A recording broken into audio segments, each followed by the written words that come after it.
With developing news. Frustration and rage over the death of a black man by a police officer in Minneapolis is leading to demonstrations across the country, including here in Hartford. Good evening and thanks for joining us on this Monday night. I'm Dennis House. The demonstrators began their protest at Keeney Park in the city's north end, marched all the way to the state capitol. That's about 4 miles or so. And now they are headed to the police department. And that's where we find Channel 3 Eyewitness News reporter Mike Savino live at HPD headquarters tonight. Mike?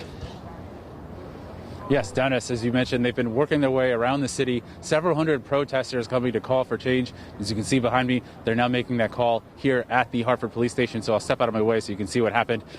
This is now the fourth straight day that we've seen protests here in Hartford and elsewhere around Connecticut calling for change in reaction to the death of George Floyd in Minnesota.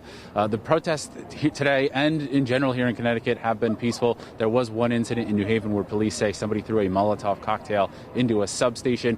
There have been no arrests yet in that situation, but otherwise protests much like this have been peaceful here in Connecticut. So today's protest, Dennis, as you mentioned, it started at 2 p.m. at Keeney Park.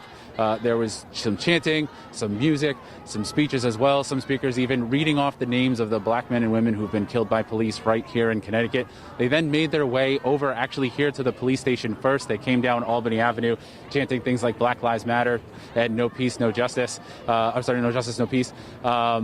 They then were only here for a couple of minutes before they then headed over to Main Street, down to City Hall, then cut over to the Capitol, and then back here at the police station. And again, the message every time has been for change. Take a listen.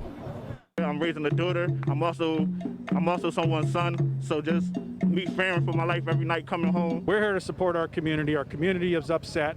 We're upset. Everybody's upset of what happened. It's important for everyone to speak right now. But I don't need you right now. I need you next month when we setting policies. You also heard there from Bristol Police Chief Brian Gould.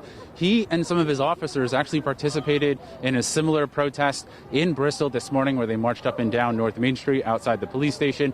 Also, you heard from Senator Douglas McCrory, a Democrat here from Hartford.